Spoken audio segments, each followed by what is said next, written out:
الله من الشيطان الرجيم. بسم الله الرحمن الرحيم.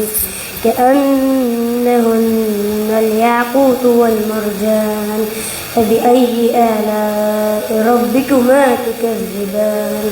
هل جزاء الإحسان إلا الإحسان؟ فبأي آلاء ربكما تكذبان؟ ومن دونهما جنتان، فبأي آلاء ربكما تكذبان؟ مدهامتان، فبأي آلاء ربكما تكذبان؟ فيهما عينان نضاختان، فبأي آلاء ربكما تكذبان؟ فيهما فاكهة ونخل ورمان، فبأي آلاء ربكما تكذبان؟